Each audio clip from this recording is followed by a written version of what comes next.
ദൈവസന്നിധിയിൽ വിശ്വസ്തയോടെ ദൈവ ഇഷ്ടം മാത്രം ചെയ്ത് ദൈവസന്നിധിയിൽ നിലനിൽക്കുന്ന ഒരു ദൈവ പൈതലിന് എപ്രകാരമൊക്കെ ദൈവം മാനിക്കുമെന്നും ഇരുൾ അടഞ്ഞ വഴികളിൽ തിരുനാളമാകുവാൻ ഇന്നത്തെ ചിന്ത.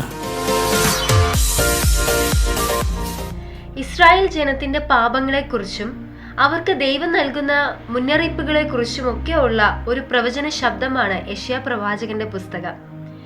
യെശയ്യാ പ്രവാചകന്റെ പുസ്തകം അതിന്റെ 65-ാം അധ്യായം നാം വായിക്കുമ്പോൾ രണ്ട് വ്യത്യസ്തമായ അനുഭവങ്ങൾ നമുക്ക് അതിൽ കാണുവാനായി സാധിക്കുന്നുണ്ട്.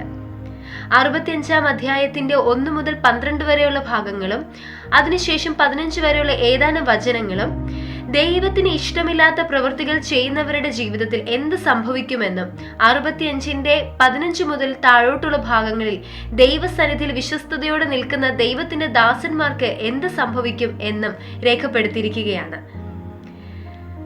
65-ന്റെ 1 മുതലുള്ള ഭാഗങ്ങൾ നാം വായിച്ചു നോക്കുമ്പോൾ ഇസ്രായേലിന്റെ പാപങ്ങളെ ദൈവസന്നിധിയിൽ ദൈവത്തിന് ഇഷ്ടമില്ലാത്ത ചെയ്യുന്ന ഓരോ പ്രവൃത്തികളെയും ദൈവം ചൂണ്ടിക്കാണിക്കുകയാണ്.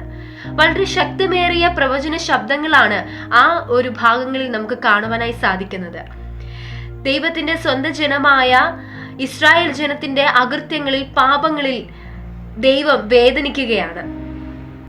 ജനം പാപങ്ങൾ ചെയ്ത് ദൈവ ഇഷ്ടമില്ലാത്ത വഴികളിലൂടെ നടന്നു. ആകാത്ത പ്രവൃത്തികൾ അവരുടെ ജീവിതത്തിൽ കടന്നു വന്നു. ദേശം അകൃത്യം കൊണ്ട് നിറഞ്ഞു. പല അവസരങ്ങളിലും പല സാഹചര്യങ്ങളിലും ദൈവം അവർക്ക് മുന്നറിയിപ്പുകൾ നൽകിയതാണ്. പക്ഷെ ദൈവ ശബ്ദത്തിന് നേരെ അവർ ചെവി തിരിച്ചു. അവരുടെ ഈ ഒരു പ്രവൃത്തികളൊക്കെയും കണ്ട് ദൈവം പറയുന്നത് ഇങ്ങനെയാണ്: ഞാൻ വിളിച്ചപ്പോഴൊക്കെയും നിങ്ങൾ ഉത്തരം പറയാതെയും ഞാൻ അരുളി ചെയ്തപ്പോൾ നിങ്ങൾ കേൾക്കാതെയും എനിക്ക് അനിഷ്ടമായത് പ്രവർത്തിച്ചു എന്ന്. ദൈവത്തിന് ഇഷ്ടമല്ലാത്ത അനിഷ്ടമായ പ്രവൃത്തികൾ ചെയ്ത് അവർ ഓരോ ദിവസവും കടന്നുപോയി. ഇതിനുശേഷം അവരുടെ ജീവിതത്തിൽ എന്ത് സംഭവിക്കും എന്ന് പോലും അവർ ചിന്തിച്ചില്ല. പക്ഷെ ദൈവിക ന്യായവിധി അവരുടെ മേൽ വരികയാണ്. അന്നത്തെ ആ ഒരു കാലഘട്ടവും ഇന്നത്തെ കാലഘട്ടവും തമ്മിൽ വളരെ സാമ്യമുണ്ട്. ഇന്നും ജനം ദൈവശബ്ദത്തിന് നേരെ ചെവി തിരിച്ച് ദൈവഹിതമില്ലാത്ത വഴികളിലൂടെ സഞ്ചരിച്ച് പാപപ്രവർത്തികളിലായിരിക്കുകയാണ്. ദേശം മുഴുവനും അകൃത്യം കൊണ്ട് നിറഞ്ഞിരിക്കുകയാണ്. എന്നാൽ അവയുടെ നടുവിൽ ദൈവസന്നിധിയിൽ വിശ്വസ്തയോടെ ദൈവ ഇഷ്ടം മാത്രം ചെയ്ത് ദൈവസന്നിധിയിൽ നിലനിൽക്കുന്ന ഒരു ദൈവ പൈതലിന് എപ്രകാരമൊക്കെ ദൈവം മാനിക്കുമെന്നും ഈ ഒരു അധ്യായത്തിൽ പറഞ്ഞിരിക്കുകയാണ്.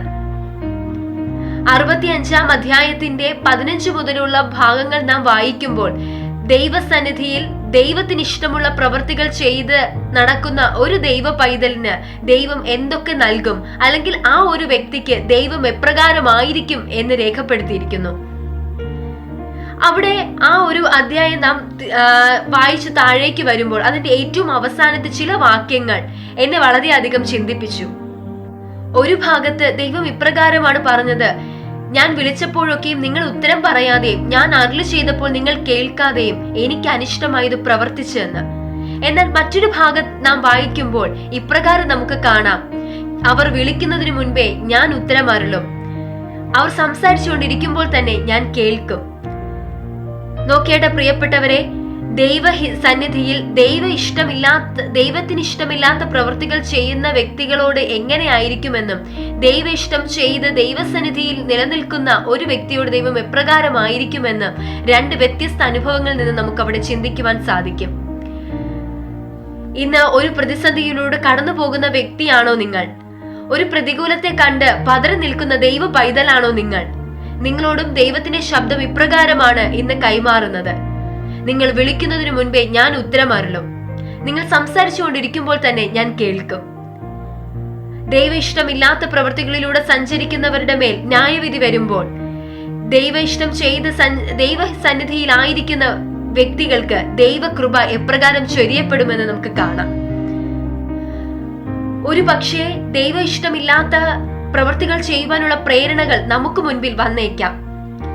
ദൈവവചനത്തിന് വിരുദ്ധമായിട്ടുള്ള കാര്യങ്ങൾ ചെയ്യുവാനുള്ള സാഹചര്യങ്ങൾ നമ്മുടെ ജീവിതത്തിൽ കടന്നു വരാം. പക്ഷെ അതിന്റെ നടുവിലും ഇത് അന്ത്യകാലം എന്ന് ഓർത്തുകൊണ്ട് കർത്താവിന്റെ വരവ് ഏറ്റവും അടുത്തിരിക്കുന്നു എന്ന് നാം ചിന്തിച്ചുകൊണ്ട് ദൈവത്തിന് ഇഷ്ടമുള്ള വഴികളിലൂടെ മാത്രം സഞ്ചരിക്കുവാൻ നമുക്ക് കഴിയണം. ഒരിക്കലും കർത്താവിനെ നാം ദുഃഖിപ്പിക്കരുത്. ദൈവത്തിന് ഹിതമല്ലാത്ത പ്രവർത്തികൾ ചെയ്ത് ദൈവസന്നിധിയിൽ നാം പാപികളായി തീരരുത്. ഒരു പക്ഷേ ദൈവഹിതമില്ലാത്ത വഴികളിലൂടെ സഞ്ചരിക്കേണ്ടി വന്നവരായിരിക്കാം നാം. നമുക്ക് മടങ്ങി വരാം. തീയതിനെ വെറുത്ത് നല്ലതിനോട് പറ്റിച്ചേരുവാൻ ഒരു ദൈവ പൈതൽ എന്ന നിലയ്ക്ക് നമുക്ക് സാധിക്കണം. അപ്രകാരം നാം ആയിത്തീർന്നാൽ ഏതു സാഹചര്യം നമ്മുടെ ജീവിതത്തിൽ കടന്നു വന്നാലും ആ സാഹചര്യത്തിന് നടുവിലൊക്കെയും പിടിച്ചു നിൽക്കുവാനുള്ള കൃപ നമ്മുടെ മേൽ ദൈവം പകരും.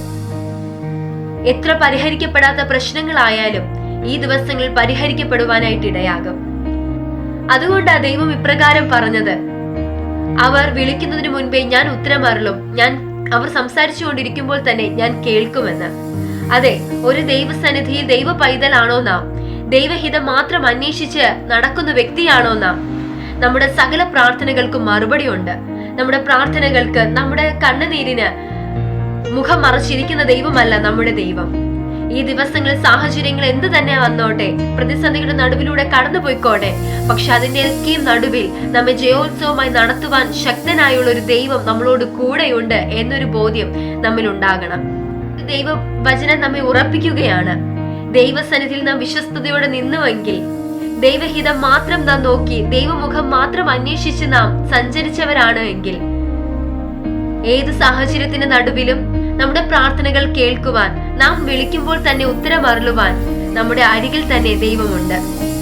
ഏത് സമയത്തും ഏത് സാഹചര്യത്തിലും നാം വിളിക്കുമ്പോൾ നമ്മെ ഉപേക്ഷിക്കാതെ, നമ്മെ തള്ളിക്കളയാതെ ദൈവം നമ്മെ സഹായിക്കും.